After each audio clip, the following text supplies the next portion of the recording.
মই যদি আপোনাক কওঁ যে আপুনি যি পানী খায় বা মই যি পানী খাওঁ সেই পানীৰ কাণ আছে আপুনি বাৰু কি ভাবিব আপুনি নিশ্চয় ভাবিব যে মই বলিয়া হলো কিন্তু এই কথা মোৰ নহয় এই কথা হৈছে বিশ্ববিখ্যাত এগৰাকী বিজ্ঞানী মাছাৰু ইমাটো তেওঁ কয় যে পানীৰো কাণ আছে পানীয়ে কথাবোৰ শুনে তেওঁ এটা বিশেষ গৱেষণা কৰিছিল তেওঁ কৈছিল যে আমি খোৱা পানীৰ আগত যেটো কথা কওঁ সেই পানীখিনি আমি পান কৰাৰ পিছত বা খোৱাৰ পিছত সেই কথাখিনি আমাৰ দেহত যথেষ্ট প্ৰভাৱ পেলায় তেওঁ কৈছিল যে তেওঁ এটা পৰীক্ষা কৰিছিল তেওঁ এটা তিনিটা পানীৰ পাত্ৰ ৰাখিছিল আৰু তিনিটা পানীৰ পাত্ৰত কি কৰিছিল চাউল থৈছিল আৰু তাতে পানী থৈছিল আৰু প্ৰতিটো চাউলৰ পাত্ৰৰ ওচৰত গৈ তেওঁ সদায় তিনিটা মানে কেইটামান শব্দ কৈছিল এটা পাত্ৰৰ ওচৰত তেওঁ সদায় God is good, God is almighty, মানে ভগৱান সদায় শ্ৰেষ্ঠ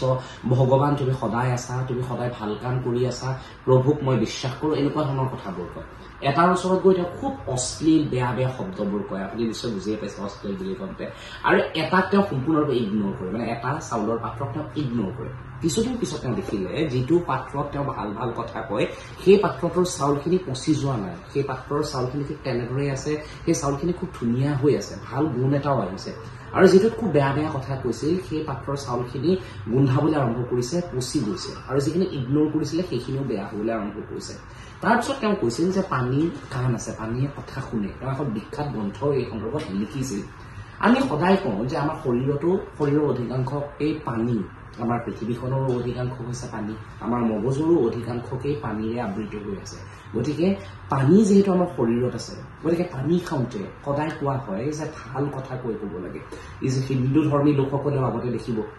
আমি পানী ছটিয়াও আমি কওঁ যে শুদ্ধিৰ কাৰণে পানী ছটিয়াও পানীত মন্ত্ৰ গোৱা হয় আমি যে বহুত গাঁওবিলাকত থাকে পানী জাৰা মানে ভাল কথা কৈ দিয়া ইছলাম ধৰ্মী লোকসকলকো দেখিছো পানীত খুৱাই পানীখিনি খোৱা গতিকে পানী খাওঁতে বহুতে কয় যে যি কথা কোৱা হয় সেই কথাই জীৱনত প্ৰভাৱ পেলায় এই কথাটো কিমান দূৰ সত্য মই নাজানো এই কথাষাৰৰ সত্যতা নিৰূপণ কৰাৰ দায়িত্ব আপোনাৰ কিন্তু মই এটা কথাই জানো যে পজিটিভ কথা কৈ যদি আমি খাদ্য গ্ৰহণ কৰোঁ সেই খাদ্য অমৃতলৈ ৰূপান্তৰিত হয় মানে অমৃত হৈ পৰে সেইকাৰণে আমি কওঁ যে মাৰ হাতত অমৃত থাকে কাৰণ মাকে সদায় ল'ৰা ছোৱালীৰ কাৰণে যেতিয়া খাদ্য বনায় খুব ভালকে চিন্তা কৰি ভগৱানৰ নাম লৈ বনায় এনেকুৱা ধৰণৰ পৰীক্ষা এটা আমাৰ অসমতো এবাৰ শিল্পী আলক্ষ্য বৰুৱাই কৰিছিল আৰু আলক্ষ্য বৰুৱাই অনুৰূপ ধৰণৰে উত্তৰ লাভ কৰিছিল তেওঁ তিনিটা চাউলৰ পাত্ৰ ৰাখিছিল আৰু এটাত ভগৱান বিষ্ণুৰ নাম লিখি তেওঁ সদায় ভগৱান বিষ্ণুৰ নাম উচ্চাৰণ কৰিছিল এটাক খুব অশ্লীল গালিগালাজ কৰা শুনিবলৈ পোৱা গৈছিল আৰু এটাক একদম ইগনোৰ কৰিছিল আৰু অনুৰূপ উত্তৰেই তেওঁ লাভ কৰিছিল বুলি তেওঁ এটা সময়ত জনাইছিল গতিকে কোৱা হয়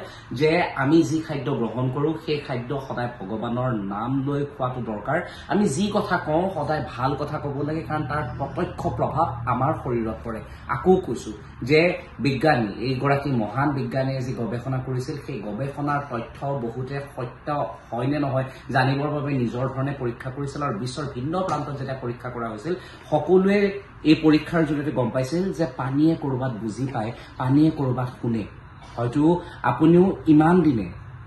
পানী গ্ৰহণ কৰি আহিছে পানী খাই আহিছে আৰু খোৱাৰ সময়ত আপুনিও হয়তো ভাল কথা বা ঈশ্বৰৰ নাম লৈ খাই আহিছে আকৌ কওঁ যে পানীৰ যিহেতু কাণ আছে বুলি বিভিন্নজনে কয় গতিকে আপুনি এতিয়াৰে পৰা যেতিয়া পানী খাব তেতিয়া ভগৱানৰ নাম লৈ খাব আৰু এটা ভাল সপোনৰ কথা কৈ খাব কৰবাত কিজানি বাস্তৱ হয় ইমান সময় ভিডিঅ'টো চোৱাৰ বাবে ধন্যবাদ শ্বেয়াৰ নকৰাকৈ নাথাকিব